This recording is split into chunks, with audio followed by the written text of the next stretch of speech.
so nice to see you. I'm going to take these out. This is Riyadh. Hi Riyadh, how's it Hi, going? mate. Find a nice spot. What's your bag of goodies? This one is Riyadh. Goodies. Still got that Much puppy bigger coat. than you last. Is he bigger than you saw? She's leaving now. Thank you. She showed you her arse. That means she's out of here. Good. There you go. Treat. Nigel, sit nicely. You're on TV now. James, thank you so much for joining.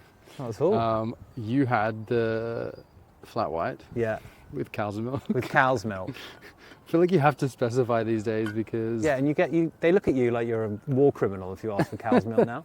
You have to have something which doesn't kill an animal. But I feel like cows are made to be milked. Nigel, for baby cows. for baby cow.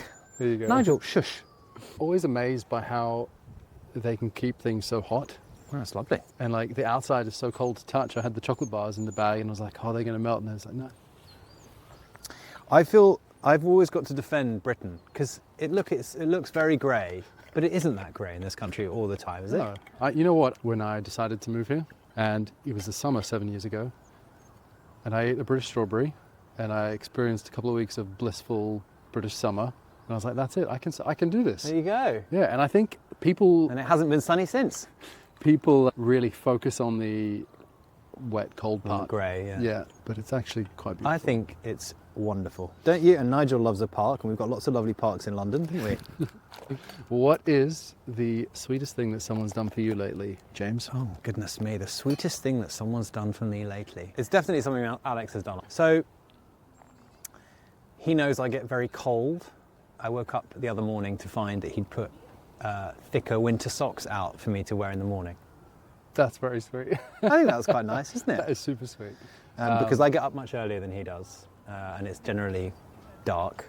So I thought that was very sweet. Yeah, and you can't see your way to the drawer. No, I'm useless. Yeah, banging around. I think he did it so that I didn't wake him up. You've seen and reported on arguably the best of humanity and the worst of it. What gives you hope? Oh, my job gives me hope because what you realise doing this job is that lots of horrible things happen all over the world, every day, all the time. Humans are capable of great evil, but we're as capable of great goodness. Every time a bad thing happens, someone is there doing a good thing. It is the case anywhere you go in the world. You can go to Ukraine, you can see what's going on in Gaza. I can report on terror attacks. Doesn't matter where I am in the world, people are trying to do good. Yeah, that's amazing. Are you? Do you ever feel like the scales are tipping one way or the other, or is that just because it's so visible? Look, I think when you work in news, I get so many people who say to me, how do you do it? I have to turn the news off. It's too much. Yeah. It feels just too much for me. It's overwhelming.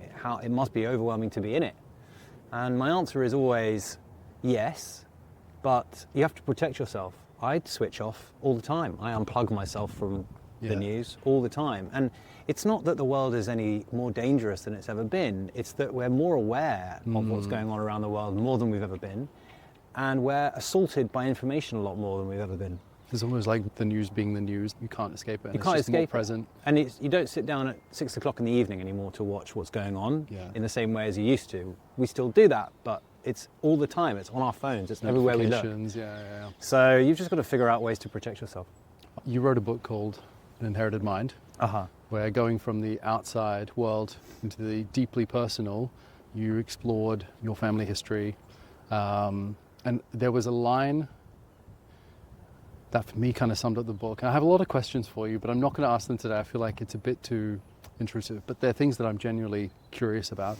You say that we might have the issue inside us, but we also have the tools or the solution. Yeah.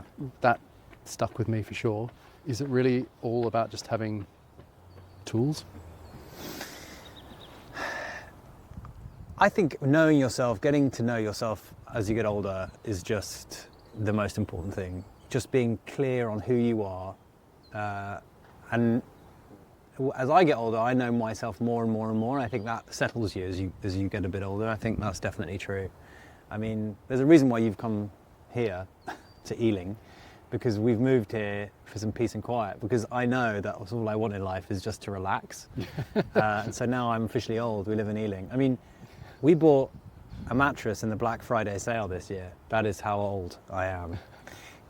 So peace and quiet. I think you've just got to know yourself. You've got to know what makes you truly happy, know what might make you sad, and just try and avoid the sadness and go towards the happiness. These are things that are not necessarily that complicated. It's just that life is complicated, and so you can lose sight of some of the simpler solutions. Yeah, I can relate to that. I often say that as a pastry chef, the world feels like it's going to shit. Who needs cake? So I'm really interested in the things that... I mean, I need cake. I don't know if that's an answer to your question. I feel like that's the whole reason we're friends. Do you... Technically, no one needs cake for survival, but we will not let go of it. What's something that is seemingly useless that you won't let go of? Oh, I think anything that can make you happy is absolutely not useless. And look, we live in a world which is now increasingly... Look, two things are happening in the world. We're not sure what's real and true, because there's so much fake information out there. And increasingly, robots are doing things, and we're not even clear what's real and what the robot is doing. AI is going to take over our lives. It already is. So I think human experience has to be more valuable than ever. The human experience of not only having a delicious piece of cake or dessert, but sharing it with a person that you love and respect and admire, surely that is more important now than it's ever been, given that there's so much fakery and nonsense out there. So I think, that is not too simple. Human experience is more valuable than ever. Yeah, and I guess it comes back to doing the things that make us happy, that we can control. Yeah. We can all have a part to play. What's your favorite flavor? It's like you need an entire series for me to describe all the different desserts that I enjoy. I love anything pralini, so I'm really into like a nutty taste, but like a brittle. I'm into anything, a cake that has a brittle in it, I'm into that. So your bars have been great because they've had some of that caramelly nutty action, which I've really enjoyed. I have to say, I do love anything tart, so I'm into like a meringue, which is, like very much fruits. So all fruits. I pretty much any fruit in a pudding I'm good with. I have to say it's probably best to work backwards. What don't I like? Christmas cake, horrible. Why do we eat it? Not nice. There's no reason to put fruit and nut in a perfectly good piece of cake. Okay. Disgusting. Fine. Mince pies. In fact, all Christmas food, I just don't understand it. What is it about Christmas food? It's horrible. We don't need it, but we just can't let go of it. Everything is boiled or stewed. Since when were they nice things to do to food? We should be frying things. That's more delicious. Also, turkey, horrible. I don't know. I think it's because I come from a Catholic family.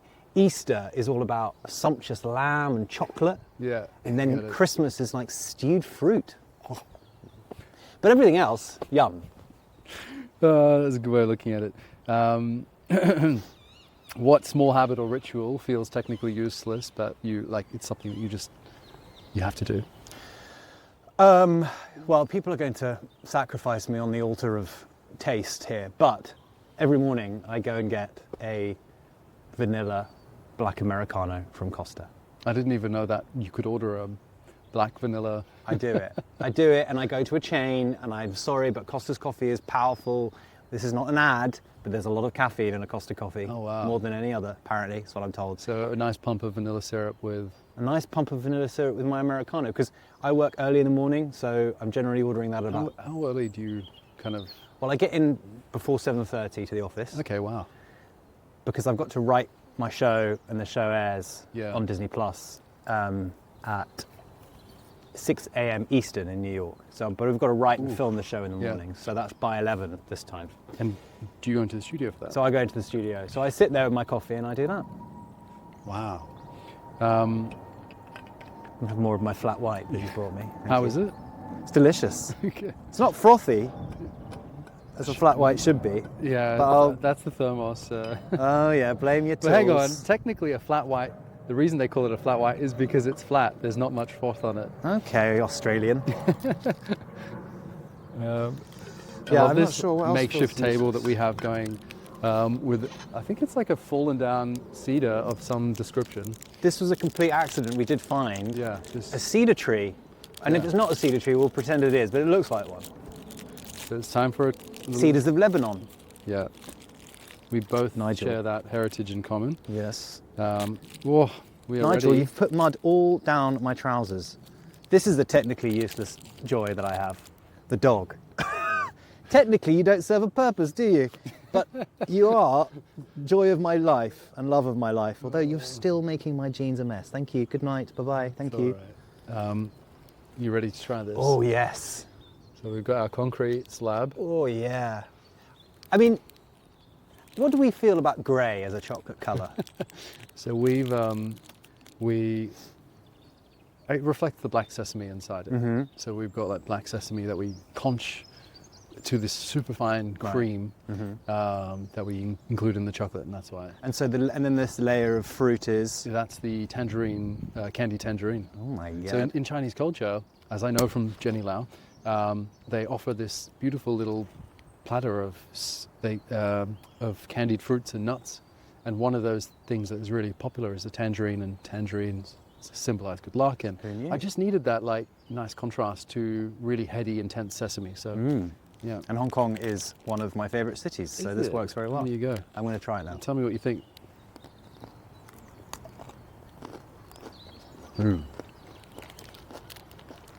It's got that crunch I love. What's the price? Puffed rice. I love. Oh my god, it does taste like Hong Kong. Yeah? I didn't even know that was a taste I associated with Hong Kong. Really?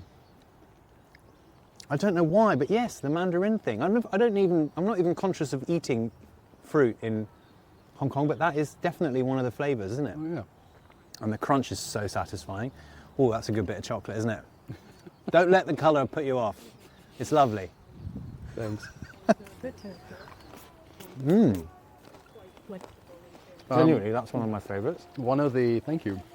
One of the things we've started doing, this is all very new, you're our third guest, is we have the previous guest ask a question, and someone asked the question. It's 2026. You've invented the viral ice cream flavour. What is it? Dog food. Because I love Nigel so much. So it's a dog ice cream. It's dog food, which actually humans and dogs can eat, and it's as delicious for both. Actually, that's such a good Hang idea. on, have you Sorry. tried dog food? No, I haven't. Dog food's disgusting. Don't eat it. But that's such a good idea because you can go to these upmarket dog places now. They give the dog ice cream. It's like I didn't know that. yeah. So where we used to, I mean, I had to sell an organ to be able to afford it. But you could put this dog in for a day, and they give him ice cream cones. Oh, wow. But if you were to go near it, you'd retch because it's like, I don't know what it is, like whipped liver or something horrible. Yeah, wow. But if someone could invent an ice cream that you and your dog could eat, I think that's quite a good idea, actually. Maybe I'm high on the sugar I've just ingested, but I think that's quite a good idea. Challenge accepted. Make a dog ice cream. I'll buy it. People are crazy about their dogs. It's like children. People will spend all of their money on their dog. Oh, so we should pivot to dog treats. He has his own room in our house. I think that's quite a good idea, actually, personally. He's laughing at me, but... I famously, by the way, can't cook. I mean, famously, he knows. I'm appalling. The way that we bonded is I was trying to do a fundraiser and I was looking for a chef to cater it. And then we became friends. And then later, during lockdown, I was not able to make a banana bread. The world and their dog could make banana bread and I was not able to do it. So I messaged Phil for his banana bread recipe. It was singularly the best banana bread I've ever eaten in my life.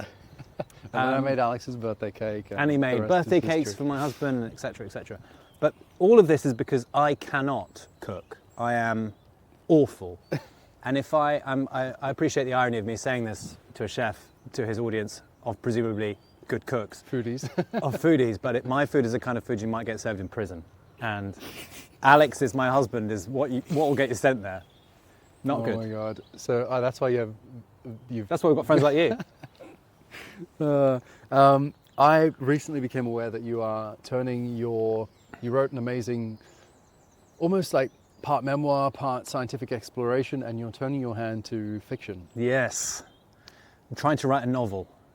Crime, but It's a crime comedy. Comedy. It's about a 39-year-old who comes out of prison after 20 years for a crime he didn't commit.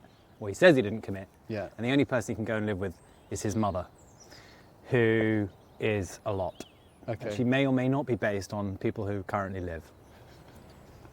Do you find that obviously you deal with facts for a living.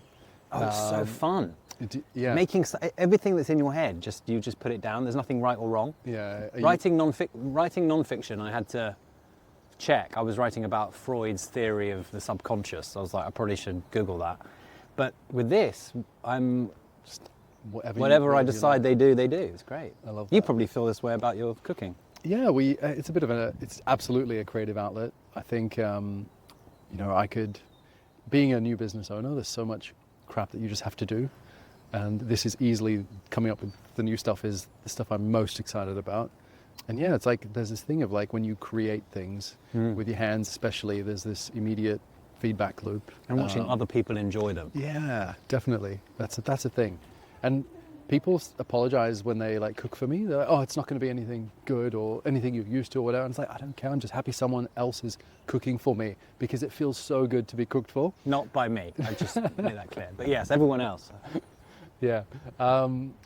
James, thank you so much. So how many cities have you done now?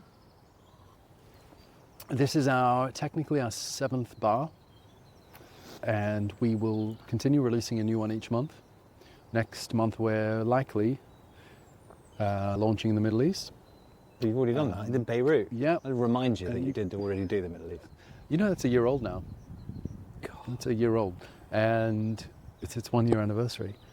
And last year I was convinced I was going to open a bakery, and creating that chocolate bar, for a charity cause that no one asked for it. They actually asked me to do a Dubai chocolate. I didn't have to go and make it look pretty. I didn't have to go to the effort that I did.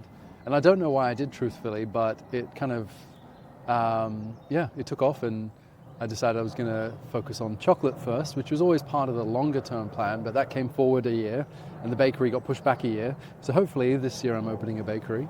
Still looking for a location, but yeah, that was My house. I'd like you to open it in my house. around the corner. Just no, in my house. I just want a bakery in my house, staffed by you. Can you do that? No. James, thank you so much. Thanks, James and Nigel. Nigel, hey Nidge.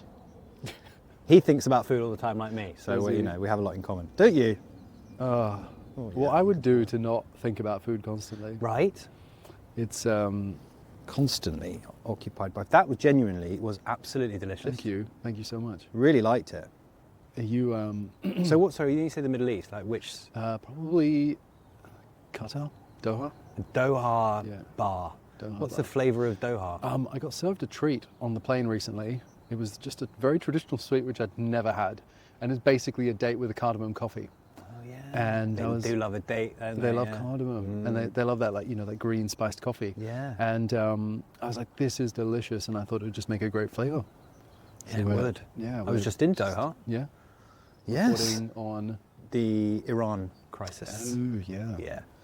How are things looking? Like, I mean, you just don't know what to Just don't believe know. anymore, right? Like there's so much shit out there. I Well, feel Donald Trump, his second term has really cranked things up when it comes to the international order. order. Yeah. I feel like social media now is just AI slop, and I mean, even it's funny. I was excited about AI. Like, yeah, it's unknown and there's a lot of scary things about it, but I feel like the quality of what it generates is getting worse. AI is this thing where it's as good as you make it. Yeah. It doesn't, on its own, it won't be quality, but if you put interesting things into it, you're going to get them back. My mum messaged me about 6 months ago with a video of 6 pandas washing a Ferrari with the caption, "I can't believe they managed to train them to do this." I was like, are you mad? I mean, obviously it's AI. Yeah, but now I'm sending that stuff to my family, and I've become my mum, basically. Wow, look at this. Yeah. Not real. I'm like sending these dancing dogs and Dancing dogs. Well, that's I didn't know that you were doing it one bar a month. That's wild. yeah, it is a bit wild, and there are arguments for slowing it down. Not when Nigella says it's better than Dubai chocolate. Yeah. You don't slow it down. My dream is to actually have a conversation like this with her. Get it done. I'm sure her people will be more than happy to do it. Well, now she's on Bake Off. She's hot property. Let's see. But I would love to meet her. It's Nigel. Yeah, she's been so supportive, but we've never met. Yeah, you've got to do it. She'd be great. I don't think you'd be sitting on a tree stump in Ealing with Nigella Lawson, let's put it like that. I don't think we'd be sitting in public, full stop. That's true. Oh, that. It's not just decoration. Yum. This is going to not make it home. I'm going to have Come on, No, don't be like that. I'll train and then I'll eat it after I've worked out. Is that allowed? Yeah, How absolutely many is. days Do should whatever this you want. last? I don't know. Like, I'm always surprised with people's responses because we did a video about like how you're supposed to eat these things, and I'm cut mine into 4 or even that's 6 insane. pieces. I mean, that's literally mad. And everyone was like, "No, we eat it in one go." Who are these people? But apparently, that seems to be the. That's me. I eat it like a bar of chocolate. Who's cutting up a Snickers? It's like 90 grams. That's 85 grams in this case, but it's a lot. Well, I will be. Thank you so much. Maybe I'll tell Alex about it when I get home. Thank you. Yeah, I forgot to ask you. Oh. What would be your question for the next guest? For our next talk? I should really have thought about this, shouldn't I? What would be the next guest? Anything that pops to mind? What are you curious about? What's going to be the flavour of 2026? No. No. Why can't I ask that? I'm interested. Or any question any- on the topic. anything. It Oh, doesn't have to be okay, food fine, related. fine. Food related. It doesn't have to be food Just related. anything. What's the one thing you'd like to be remembered for? That's a good question. Lovely.